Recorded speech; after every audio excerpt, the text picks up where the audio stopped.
para pemirsa Suyanto.id, ketemu lagi di channel pendidikan Anda, Suyanto.id. Ini sebuah channel untuk berbagi pengetahuan dan belajar sepanjang hayat. Tujuan utamanya adalah agar kita bisa menginspirasi banyak orang untuk berbuat sesuatu yang lebih baik. Dalam hal ini kita selalu berbicara tentang kesehatan holistik, yaitu sebuah konsep kesehatan yang tidak saja mengandalkan obat, tapi mengandalkan bagaimana keseimbangan kesehatan jasmani, rohani, spiritual, sosial, dan sebagainya. Nah, kita berada pada episode 26 dan bersama kita tetap adalah Bapak Ustadz, ulama, ilmuwan, Dr. Zainal Mutakin Sofro. Beliau adalah dosen Fakultas Kedokteran, Kesehatan Masyarakat, dan Keperawatan. Tetapi untuk alasan space di YouTube ini kita tulis sebagai sebagai dosen Fakultas Kedokteran. Ini maksudnya yang mewakili yang panjang tadi. Nah, tetapi saudara jangan lupa klik subscribe untuk mendukung upaya kita ini agar konten kita menjadi konten alternatif dari konten-konten yang tidak mendidik, yang jumlahnya ribuan masuk di gadget-gadget para siswa, mahasiswa, dan masyarakat pada umumnya. Nah, kali ini kita akan membicarakan paru-paru. Kemarin sudah kita bicarakan jantung, sekarang paru-paru.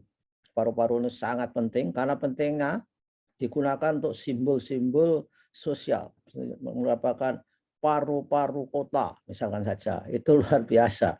Dan karena orang kita itu kreatif juga bikin keripik paru, dan di Amerika paru itu extremely prohibit. Is extremely prohibit. Kita sapa dulu pemirsa. Assalamualaikum warahmatullahi wabarakatuh, Dr. Zainal. Waalaikumsalam warahmatullahi wabarakatuh. Gimana dok? Sehat-sehat dok? Alhamdulillah, alhamdulillah. Sehat betul ya. Hari Jumat ceria, Jumat berkah dok. Saya setuju, alhamdulillah, alhamdulillah. Apalagi yang dikaji paru-paru ini luar biasa. Paru-paru.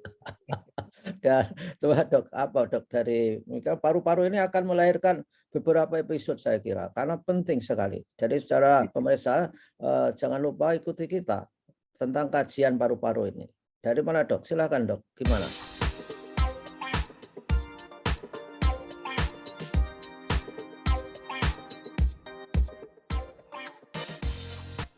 Ya, jadi saya kira untuk mempermudah kajian kita ini, Prof. Bagaimana kalau kita membayangkan ada 3 roda ya? Yeah. 3 roda itu lingkaran pertama itu adalah wilayah paru-paru tadi, pernapasan. Yeah. Untuk keluar masuknya udara.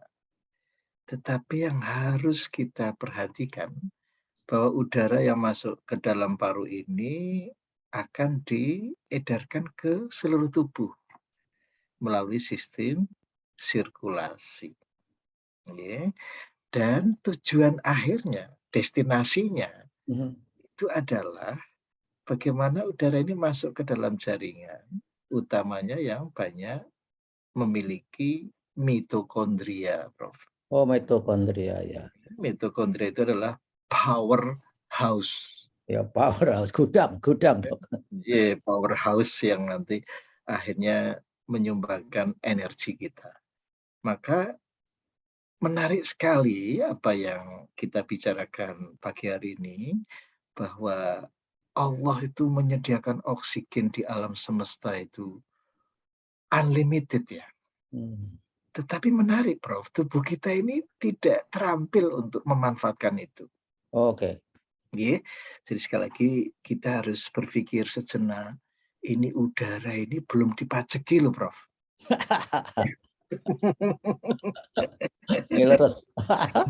Bernafas saja harus bayar, bagaimana ini? Ya, minta maaf Prof, ekstrimnya kalau Prof Suyanto itu besok rumah sakit, ada saudara kita yang membawa pipa oksigen yang besar, ya itu karena apa? Karena kadangkala tubuh kita kok kurang pintar ya Ya, untuk ya, memanfaatkan. Dan minta maaf loh Prof, ini banyak sekali orang yang kurang ngeh ya. ya, Kemarin kita bicara tentang hemoglobin. Jadi koper yang ada di ya. dalam sel darah merah itu. Sebetulnya Prof, hebat sekali. Oksigen yang masuk lewat paru-paru diedarkan tadi itu masih bisa disimpan di dalam HB atau hemoglobin jaringan. Jaringan. Namanya mioglobin, Prof. Mioglobin, nggih. Mio itu artinya otot, ya. Globin itu ya Darah. yang menangkap tadi, ya, yang menyimpan oksigen di otot. Nah, itu satu, Prof ya. Ya. Yang kedua, Prof, luar biasa. Kita ini bernafas itu enggak perlu mikir, Prof. Gitu. Ya bergerak kempas-kempis sendiri. Kan tidur pun tetap jalan Ya, terus. ya, ya. Oke. Artinya apa, Prof? Ya, kita harus betul-betul memperhatikan sekat rongga badan, Prof. Oh ya. Ya di bawah Mas, dada, Dok.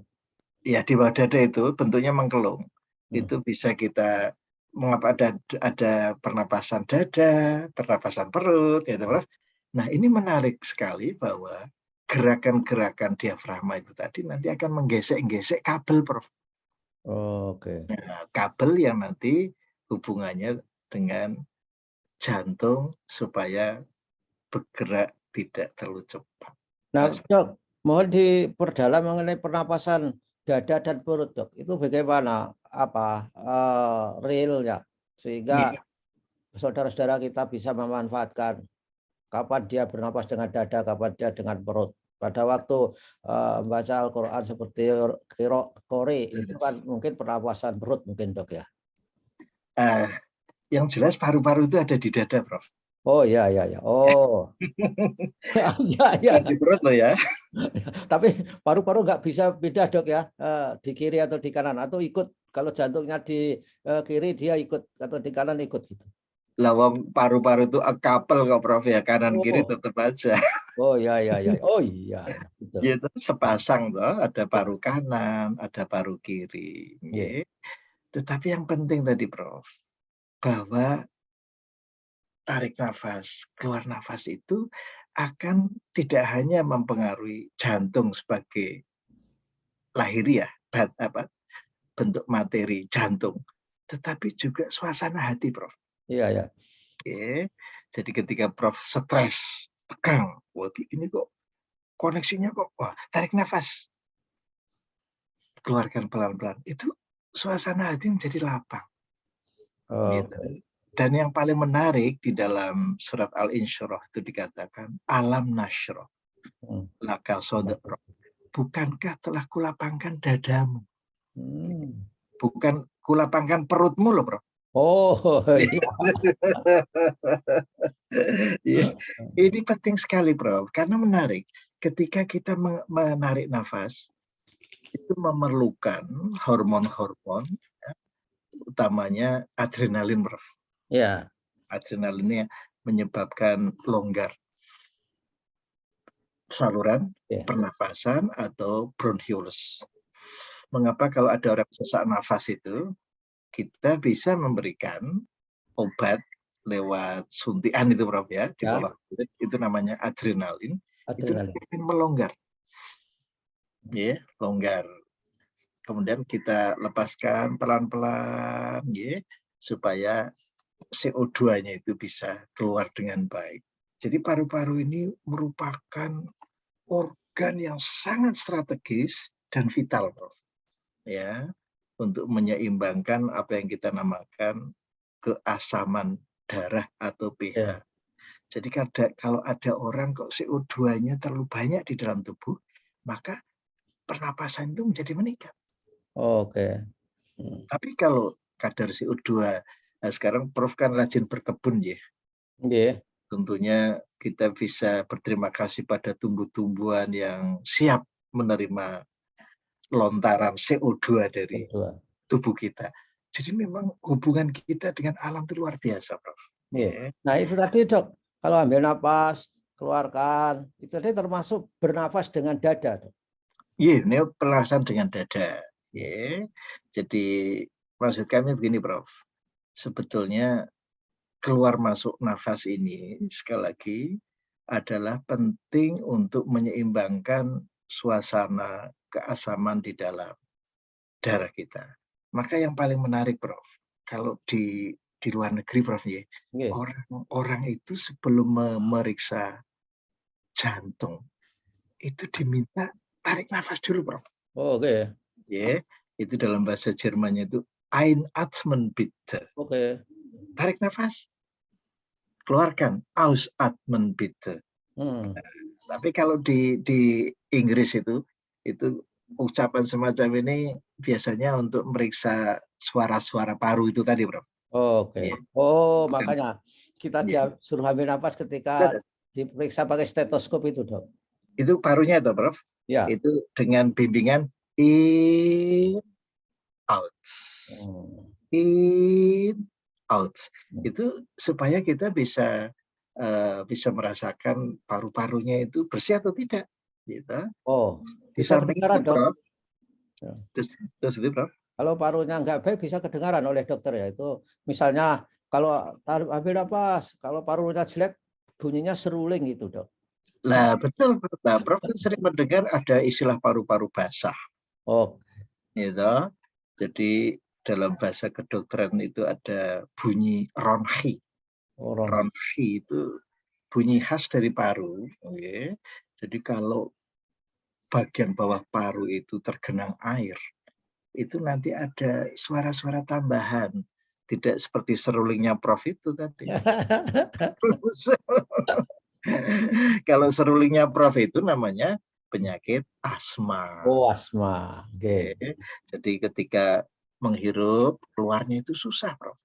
Sampai bunyi nih, Oh, gitu. Ya. oh. Jadi sekali lagi ini dengan stetoskop ya minta maaf, Prof.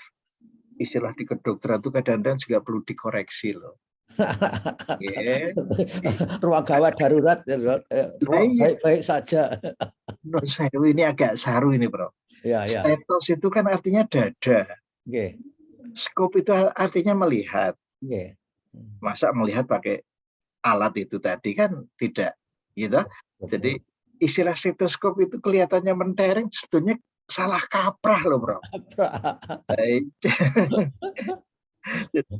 Dengan mendengar itu kita bisa mengetahui ada atau tidak kelainan. Tetapi yang menarik, Prof, paru itu tidak sendiri. Paru itu selalu berpasangan dengan jantung. Oke. Oh. Maka nanti kalau Prof itu tarik nafas panjang, ya, itu aliran darah ke dada itu menjadi deras sekali, Prof. Oh, deras nih. Ini yang sering mengecoh bagi pemula yang belajar ilmu kedokteran, Prof. Nggih. Oh. Karena apa? Pasti terjadi perubahan bunyi jantung. Bunyi jantung itu kan, menurut saya ya, Prof, Yeah. kalau di Indonesia itu bunyinya cuma dak-dikduk, itu tidak saintifik loh, Prof. Ya.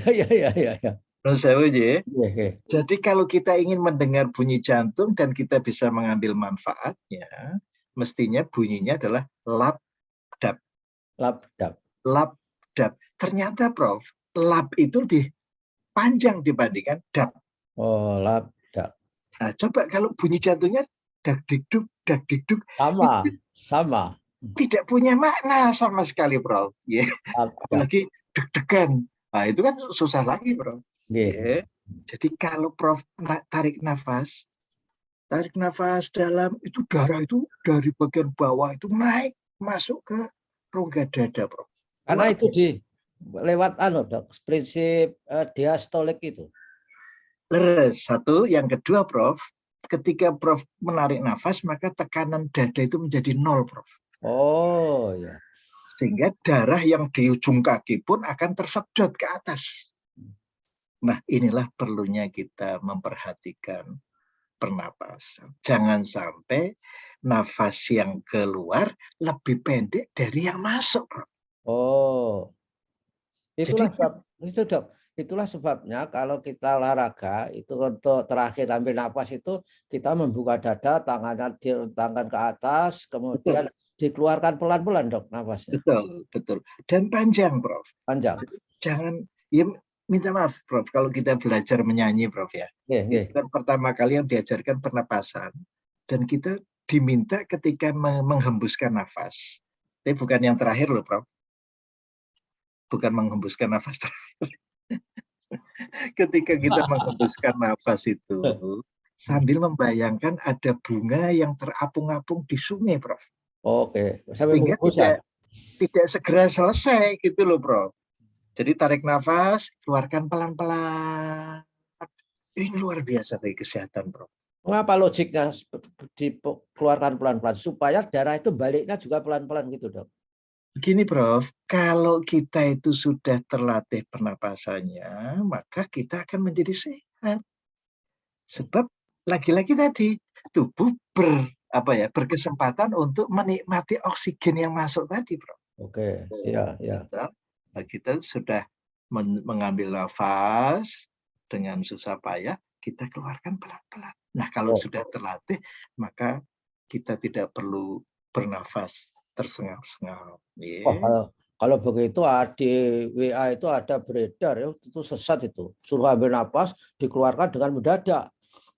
Gitu dok. Itu kan tidak baik dok itu. Iya, enggak bagus. Terus yang bagus itu adalah menarik nafas, kemudian dikeluarkan pelan-pelan. Lah, tadi saya matur, Prof. Mahasiswa kedokteran bisa terkecoh ketika bunyi jantung itu menjadi tidak labdab, tetapi labdab-dab, Prof. Oh. Karena apa? Ketika darah masuk ke dalam bilik, ya, mulai dari serambi kanan itu penuh, Prof, maka yang dipompa itu menjadi yang kanan itu lebih lambat daripada yang kiri, Prof. Oh. Jantung itu kan kanan kiri, sehingga penutupan katup-katup untuk paru-paru itu menjadi lambat, maka terjadilah bunyi double itu.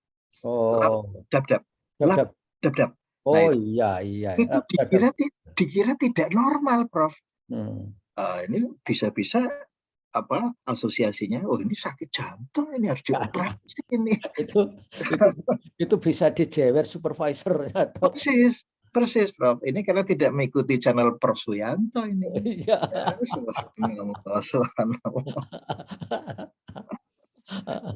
Konsekuensi kita tarik nafas, Prof, itu berarti memberi kesempatan darah mengalir ke jantung lebih banyak lagi, sehingga waktu penutupan katup jantung kanan yang menerima aliran darah balik atau venous return, itu menjadi lambat. Ya dok, logika saya dok lalu membayangkan, ini saya juga belum bisa memenuhi prinsip yang terjadi di paru-paru dan jantung itu kali. Kalau kita ambil napas dalam, kemudian kata dokter tadi semua darah dari ujung Bagian bawah balik ke jantung, dipompa ke jantung. Nah itu darah itu kan jumlahnya banyak, paling enggak berapa? 5 liter, 10 liter. 5 liter ya. Nah itu baliknya itu semua atau urutan dok, tergantung napas kita itu berkali-kali sehingga circulate darah yang balik itu antri gitu dok. Gimana dok? Panjenengan kulino pirsani tiang queuing to, Prof. Oke, antri. Antri. Jadi mereka antri dan nun sewu, Prof, sangat tertib. Tidak ada yang disik-disikan. Gitu. Jadi sangat tertib sekali, tarik nafas. Dan yang paling penting, Prof, ketika tarik nafas tadi, diafragmanya mulai bergerak, Prof. Bergerak ke arah bawah. Itu menggesek kabel yang namanya vagus, Prof. Oh, vagus. Oh, itulah itu yang menyebabkan tenang kalau habis tarik nafas itu. Terus, jadi wajahnya juga sumringah, gitu, menjadi tenang. Sehingga, Prof, dari sinilah kita betul-betul memberikan apresiasi terhadap Yang Maha Kuasa. Luar biasa. Jadi secara lahiriah sudah diberi fasilitas yang demikian bagus supaya kita itu menjadi hamba Tuhan yang tenang. tidak kemerungsungan, Ya, ya. tidak mudah terpicu emosi. Itu sebetulnya modalnya itu sudah diberikan loh. Oke, Ya. ya. Sehingga nanti kalau Prof. Yanto kembali lagi membaca surat Al-Infitor ayat 6 dan 7, ya ayyuhal insan ma gharraka birabbikal karim alladzi khalaqaka fasawwaka fa'adalak. Jadi dari pernapasan saja sudah kita sangat appreciate, Prof, terhadap Yang Maha Pencipta. Oh, kita ini sampai kapanpun dijadikan hamba Tuhan yang sangat baik. Gitu. Jadi yang Ya. dominan itu vagus smart, bukan yang simpatetik, Ya. nervous system. Kalau Dok, kalau begitu, berapa Dok tipsnya ambil napas itu yang optimal supaya misalnya saja secara biologis darah-darah itu antrinya sudah tuntas sampai ke jantung kemudian balik lagi, Dok. Leres ini kan untuk yang biasa-biasa saja itu ya frekuensinya 12 sampai 14 kali lah, Prof. Oh, ya, ya. Oke. Tapi kalau Prof ingin menghitung frekuensi pernafasan orang lain, ya, itu kita gunakan 2 telapak tangan, Prof. Yang bersilangan, gitu. Jadi tidak bersilang. Jadi yang kanan di sebelah kiri, yang kiri sebelah kanan. Kita lihat turun naiknya itu, Prof. Itu sekitar 12 sampai 14 kali, ya. Itu yang masih wajar-wajar lah ya.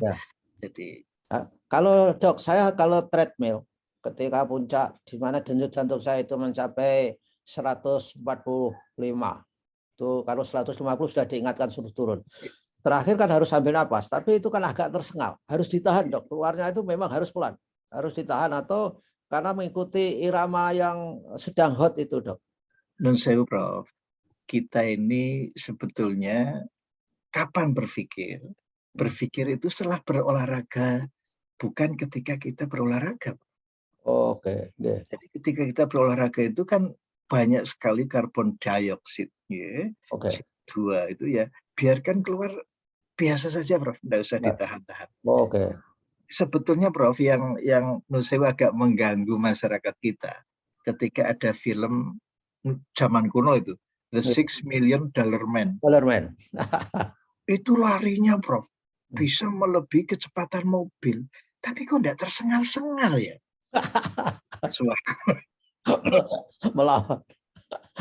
melawan ilmu pengetahuan itu. Nah, ini yang jadi masalah. Jadi subhanallah, biarkan tubuh itu mengeluarkan CO2, karena kalau olahraga itu kan, Prof, kenapa kita sampai dihentikan olahraganya itu? Ya. Itu karena di dalam tubuh itu terlalu banyak CO2-nya. Oh, gitu, justru begitu, Dok. Karena kalau terlalu banyak CO2 dalam tubuh, maka proses-proses biokimiawi itu akan bisa berhenti, Prof. Oke. Mengapa kok CO2-nya menumpuk ketika kita olahraga, Dok? Karena melalui asam laktat, kan? Wah, Dok. Nah, ini betul, Prof. Jadi ketika tubuh memproduksi energi, byproduct-nya itu adalah CO2, Prof. Oh, ya. Nanti kalau kita bicara lagi tentang asam laktat, itu juga untuk istilahnya apa ya, menguatkan bahwa olahraga itu tidak boleh berlebihan. Oke, ya. Istilahnya Prof. Suyanto ya ngono ya ngono ning ojo. Saya sudah tobat, Dok. Dulu main tenis ugal-ugalan. Ini malah lebih mengedepankan membahagiakan lawan toh. Ya. Harus seperti itu. Yang kedua tadi, Prof, CO2 itu kan bersifat asam, itu sangat mengganggu reaksi-reaksi biokimia dalam tubuh. Ini diperkuat lagi dengan asam laktat tadi. Oke. Betul-betul orang itu tidak bisa, walaupun diiming-iming, ayo terus 1 miliar loh nanti saya kasih bonus. Tubuh tidak bisa, Prof. Ya. Dulu kalau Prof membaca itu tokoh filosof Tolstoy kalau tidak salah, dia menulis buku ya, orang itu kok rakus ya. Kalau kamu itu bisa jalan 1 jengkal, itu adalah tanahmu. Itu akhirnya orang itu mati. Karena saking rakusnya itu loh, Bro. Jadi sekali lagi ya, nggak bisa tubuh ini dimanipulasi dengan harta. Ya, ya, ya, ya. Apalagi dimanipulasi dengan harta lalu diberi doping lagi. Wah, betul fatal itu, Prof. Ya, Fatal, fatal. ya. Gitu. Oke, baiklah Dok. Kita sudah berbincang-bincang cukup lumayan dan supaya penasaran para pemirsa suyanto.id, tema-tema tentang paru-paru kita lanjutkan minggu depan ya Dok ya. Insya Allah. Dan mudah-mudahan kita selalu sehat. Terima kasih atas kebersamaannya dengan suyanto.id dan juga dengan para pemirsa suyanto.id yang selalu mendoakan kita Dok, dan kita juga berdoa para pemirsa juga selalu sehat walafiat. Amin. Amin. Oke Dok, matur nuwun. Wassalamualaikum warahmatullahi wabarakatuh. Waalaikumsalam warahmatullahi wabarakatuh.